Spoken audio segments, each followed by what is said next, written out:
Hello, everybody, and welcome to another Village Torah session with me, your host, Rabbi Drew. This week's Torah portion is Vayera, Parshas Vayera. We are still in the book of Genesis, and there's a lot that takes place in this week's Torah portion. So much. Last year in this space, we talked about the hospitality, contrasting Abraham to Lot, his nephew. That was really interesting. There's a lot of stuff that happens. Abraham welcomes a few guests, whether they're men, whether they're angels. There's a certain ambiguity around their identity, and that's really fascinating. Abraham also speaks to God. There's also Lot and his family having to flee from where they're living in Stone. There's the whole Stone episode. So much, and yes, so much more, so many stories. I actually want to focus on something that I think when reading this week's Torah portion, I think we often gloss over, maybe kind of ignore. It's certainly something that even if you have read this dozens and dozens of times, you still might not be altogether that familiar with this story. You're welcome to look this up for yourself. We are going to be in the beginning, the first 8 verses in the 21st chapter of Genesis. Here we go. Now, some of this is going to sound familiar, and then I actually want to you'll see, we'll focus on something that is kind of curious, actually. So I'll read it out, which is, the Lord took note of Sarah as he had promised, and the Lord did for Sarah as he had spoken. Sarah conceived and bore a son to Abraham in his old age, at the set time of which God had spoken. Abraham gave his newborn son, whom Sarah had borne him, the name of Yitzchak, or Isaac. And we will see why his name is Yitzchak. And when his son Yitzchak was 8 days old, Abraham circumcised him as God had commanded Abraham. Sarah said, God has brought me laughter. Everyone who hears will laugh with me. The whole, I'm just going to interject, is what she is using the word of tzchok. Okay. Tzchok is laughter. And then that verse actually ends in Kol Shomea Yitzchak Li. That's his name, is Yitzchak, that he will laugh. Okay. So it's part of his name. Laughter is a very central component of Isaac and his identity. It's Yitzchak. It's about laughter and laughing. And she added, who would have said to Abraham that Sarah would suckle children? Yet I have borne a son in his old age. Now, Abraham was, we just saw, 100 years old, and Sarah is 90, maybe 91. So she's no spring chicken herself yet. Both of them have now created a child together. And here is the verse that I think up until now, I think a lot of this may be familiar with you. You may be familiar that Abraham and Sarah gave birth to Isaac. Okay, that's not abstruse. That's not a strange or weird verse. I think people may have encountered that before, and that may be familiar. Isaac eventually gives birth to Jacob. Okay, and Jacob later becomes Israel, and of course we have the Israelites, Bnei Israel. But what I want to focus on, like a lot of this may be familiar, right? Abraham and Sarah, they're old. They have a child, Isaac. Abraham gives him a circumcision. Wonderful. 8 days old, just as God has commanded Abraham. 8 days old, circumcise him. Okay, all of this is maybe familiar. And we even have the laughter part. Okay, so that may be less familiar to you, right? That his name, Yitzchak, Isaac, is about laughter. And largely because Sarah says, this is very strange. I think people laugh. A 91-year-old giving birth to a boy, that's a very bizarre and strange thing. I think I think if someone were to any of the nonagenarians were to give birth, I think that would also cause quite the response, to be sure. Now, the final verse, though, is something I don't know that people are very familiar with. So I'm going to first read it I'm going to read it in English, so I'll go back and forth. The child grew up. Okay, so we're talking about Isaac here. The child grew up and was weaned. And Abraham held a great feast on the day that Isaac was weaned. Okay, now this is actually kind of weird. I'm not familiar off the top of my head, and the rest of the 5 books of Moses and Genesis, or the other four that are to follow, that we really have either much mention of children being weaned, or for that point, or even any celebration for their weaning. And yet Isaac has a celebration for his weaning. Now, what's fascinating, well, so the word for, so I'll read it in Hebrew, Vaigdal hayeled vaigmal. Okay, so he grew and he was weaned. Vayas Abraham ishteh gadol biyom higamel et Yitzchak. Okay, so the English is a great feast. The actual more accurate translation wouldn't be a feast, because the word is actually mishteh. So mishteh comes from the root of shoteh, which is drink. So this wasn't just like a feast with lots of food, although there may have been food, but clearly there's something about this celebration that is drink centric. So it is mishteh gadol. It is a grand drinking party. Okay. For some reason, Abraham is incredibly excited. I imagine Sarah also, but he is incredibly excited. I still remember, and I had read this. Okay, I've read this. I really haven't given a lot of thought, but 11 years ago, back when we were reading this in the fall of 2010, so 11 years ago, I got a phone call from a rabbinic colleague, and he calls me up and he says, "What is this? What is this whole celebration? Why? It's not as if," and I just pointed out to you, it's not as if we see, so first of all, that the Torah is mentioning these weanings, which is already kind of strange. But on top of that, that there should be a celebration, a drinking event to celebrate such a weaning. Where does that even come from? Like, what's going on here? Obviously, my rabbinic colleague had a great question, and I didn't have an answer. So, you know what? I think this is what we're going to do. We're going a little, I'm not, I mean, I'm happy to send this to him 11 years after he asked me, but I'm curious myself. I looked a little into it and explored it a little bit.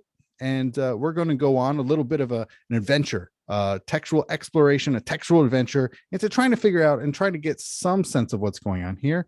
I will say at the outset, I don't fully know. I don't think we're going to fully explore and understand, but at least we'll start the journey and we'll see where it gets us. Okay. So I want to start off with a couple of texts, some sayings from the rabbis. Okay. So the Babylonian Talmud we have here, the first of these two that I'm going to share with us today. The first one comes from Sanhedrin 89b, and Rabbi Yochanan said from the name of Rabbi Yossi ben Zimra. So Rabbi Yochanan is he was mentioned a lot in the Talmud. He is an early 3rd century rabbi. He would from Israel, but he often came to where the rest of the Jews were in Persia. And he said in the name of this Rabbi Yossi ben Zimra, so presumably someone from the mid to late 2nd century in Israel. So he says one of the words, Echad Devarav Shel Satan, one of the words of Satan as it is written. Okay. And the child grew and was weaned, and Satan said before the Holy One, blessed is he, master of the universe, this old man, meaning Abraham, you favored him with the product of the womb at 100 years of age. From the entire drinking fest, right? This actually says a Sudah. So from this entire feast that he prepared, did he not have one dove or one pigeon to sacrifice before you? Which is a really, by the way, for me, I hadn't thought about that. Normally, what we encounter in the book of Genesis is that we see our forefathers sacrificing to God, offering something up in appreciation, not just celebration, but also sacrificing, giving something to God. Here, Abraham is not giving anything to God. He's having a big celebration, a feast. So God said to Satan, did Abraham prepare but for his son? If I say to him, sacrifice your son before me, he would immediately slaughter him. Immediately after these matters, the verse states, God tried Abraham. I'm fascinated by this. I'm not familiar with this text. This is really interesting to me, which is, so according to Rabbi Yochanan, as he quotes Rabbi Yossi ben Zimra, what's the connection between this and what's to follow with the whole binding of Isaac incident? So, meaning, if there were to be sacrifices involved, Satan. So first of all, Satan's criticism is, he's just celebrating himself. Or celebrating Yitzchak. He's not offering anything to God. So God said, well, yeah, but if he were to prepare, if he were to sacrifice, he could have sacrificed his son. And then it almost, according to the rabbis, this plants the idea into God's head that he should test Avraham with sacrificing his son. Okay, that's a really interesting midrash, as I've spoken about before here in this space. Midrashim are rabbinic narrative expansions, and this is certainly a very fascinating rabbinic narrative expansion, that God testing Avraham by commanding him to sacrifice Isaac was through this conversation that he had with Satan. Okay, interesting. So now a little bit later in the 3rd century, we come across these other rabbis. So Rav Ami, and sometimes he said, quoting Ravasi, what does that mean? And the child grew and was weaned, from this verse. And then Abraham made a great feast a great drinking festival on the day that Isaac was weaned. So he says, in the future, the Holy One, blessed be he, will prepare a feast. Will prepare a feast. Yep, a feast for the righteous on the day that he extends Shigmol. So it's a similar Gamal, Yigmol, his mercy to the descendants of Isaac. After they eat and they drink, the celebrants will give Abraham, our father, a cup of blessing to recite the blessing. Now, I will say, just as a pause, this actually continues. And they talk about, well, whom else? And then Abraham apparently turns it down. No, not me. I'm not perfect. Maybe it will be Isaac. No, not me. And then it'll be Jacob. No, not me. And it keeps going to different key biblical figures until ultimately reaching King David, David HaMelech. And he says, yes, I'm fit because of a certain verse in the book of Psalms that he is fit to raise a club. But that's a really interesting notion that the rabbis, or at least these sort of late 3rd century rabbis, take from this text, which is that doing this weaning party is somehow, even though it's a text about the past, also tells us something about the future. That in the future, there will be this day, seemingly in the world to come, when I guess our souls will come back or whatever it is. There will be a huge feast, drinking, eating, all this good stuff, and we'll have a cup of blessing of wine, and we'll extend it to various biblical figures, but ultimately David HaMelech, King David, will be the one to make the blessing. Okay, it doesn't do a whole lot for us, but I do want to say one other thing. I want to point out one other text. We're not going to go through all of this this huge Hebrew text here. This is from Genesis Rabbah, again, Midrash. This is this is from Midrash. We have at the top, what is going on? Vigdal Hayela Begmal, Rabbi Hoshea Rabba Amar Nigmal Miyitzahara. Okay, so, and then Rabbanan Amre Nigmal Michalavo. So Rabbi Hoshea says, Rabbi Hoshea Rabba says, well, he was weaned off from the evil inclination. Okay, now this is pretty extreme. Now the rabbis say, no, he was just weaned from his mother's milk. Like, don't get crazy about this. And I think that's how we're understanding, what is this weaning? What is being celebrated? The rabbis say there's Abraham and presumably Sarah as well. We're just simply thanking God, or not necessarily thanking God. They were just celebrating. They were just happy that Isaac was no longer drinking his mother's breast milk, that he was able to be on his own, eat his own foods. But this is a really fascinating opinion of Rabbi Hoshea Rabbah, of saying, no, he was weaned off from the evil inclination. I'm not sure how that works. He became a good kid. I don't actually know. Then they're trying to figure out, what is this Mishteh Gadol? Like, almost as if to say, it wasn't enough that Avraham should have just made a mishteh. You can't just make a drinking party. Have a drinking party. Be happy. No.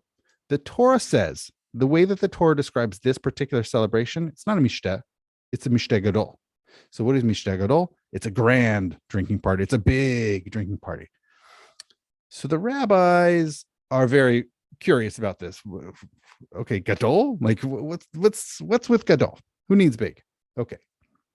We have one rabbinic opinion, Rabbi Judah bar Rabbi Simon. So Rabbi Judah, son of Rabbi Simon, says, it was that God was there. Gadol Olamim Hayasham, that the greatest of all worlds was there. Okay.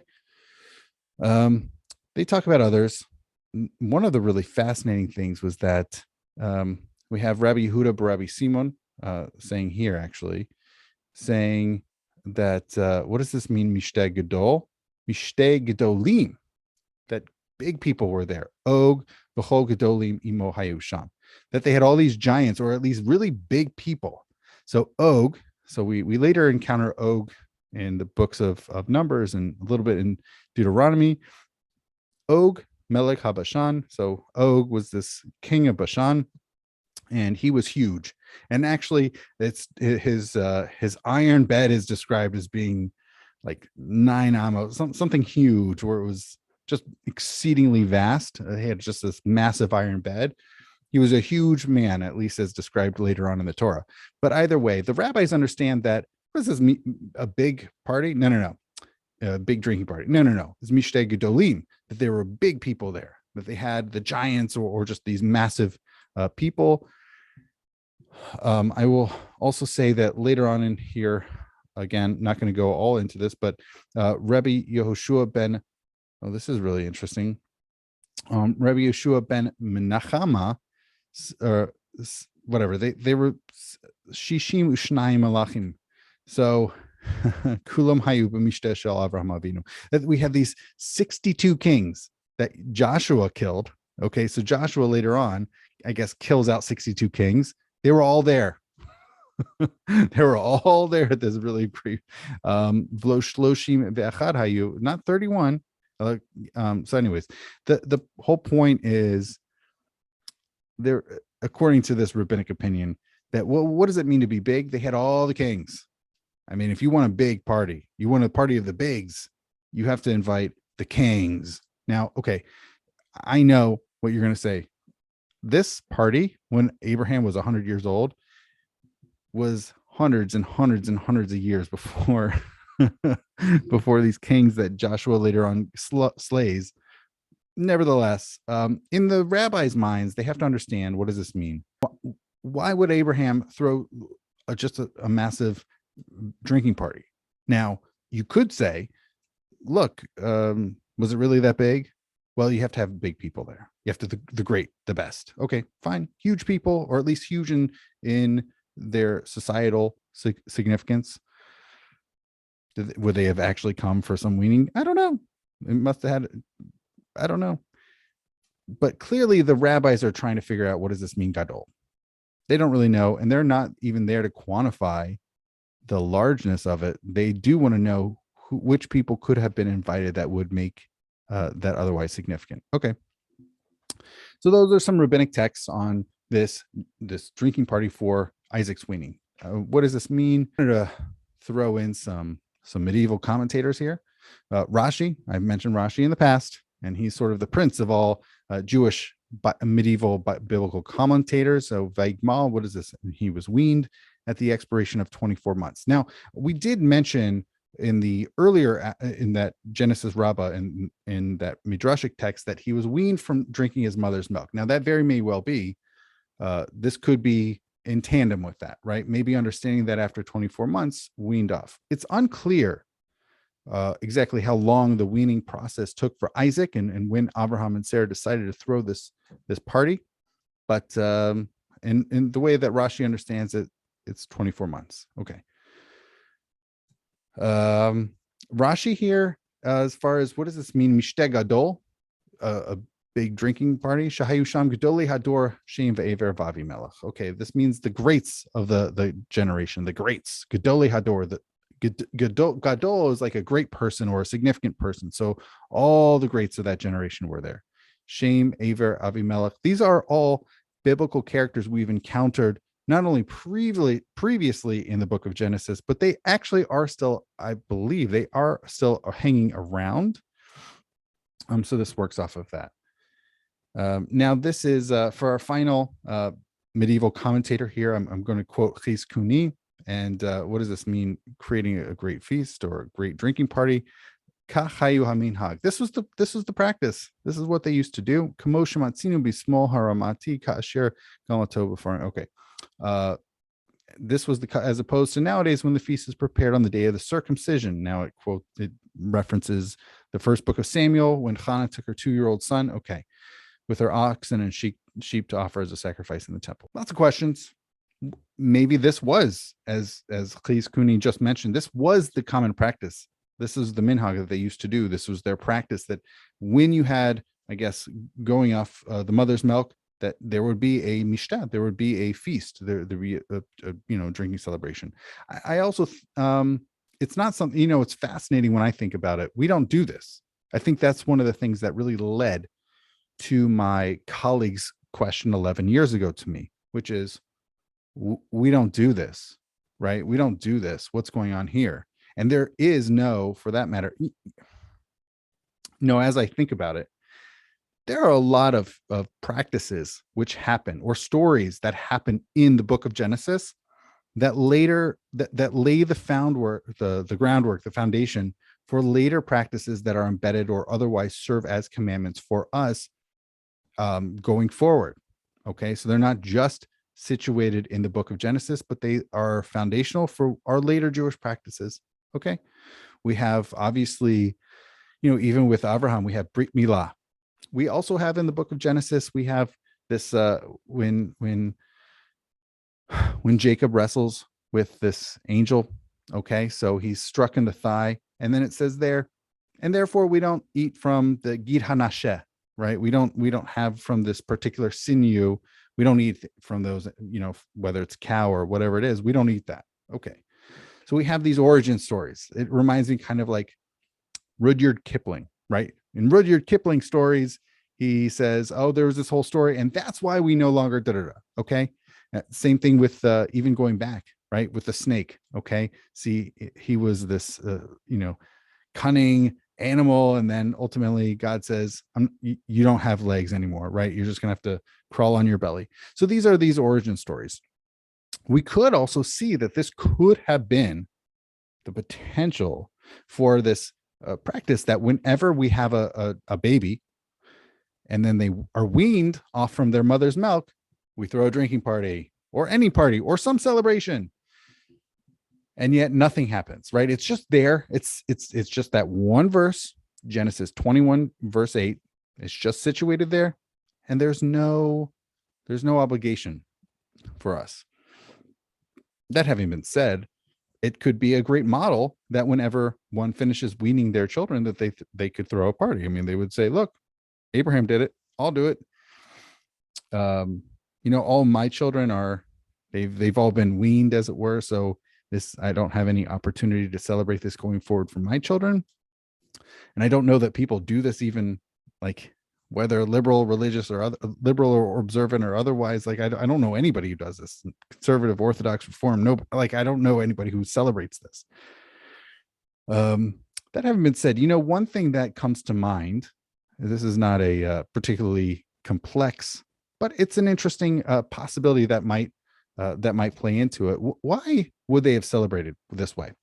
I think for one possibility is that, just as they're celebrating Isaac no longer drinking from his mother, that they then threw a drinking party, a big drinking party, because he's no longer getting his nutrients that way, but they'll celebrate it with drinking. I think that's a really poetic move. I think that works out poetically, right? They'll drink because he's no longer drinking for all of his nutrition. That could be, right? I don't know the answer, but I think poetically it works out. Literarily, poetically, it works out. If I were to try to speculate what else was going on, look, I imagine no matter anybody's age, when breastfeeding a child, that's going to take a lot out of somebody. Okay. I think that, whether you're 20, 30, 40, takes a lot out of you, I would imagine. But to double or even triple that number to 90, 91, that's going to take a lot out of somebody. And who knows, maybe Sarah was definitely drained from all of this. I don't know. And maybe Abraham was worried about, obviously, his infant as well as his wife.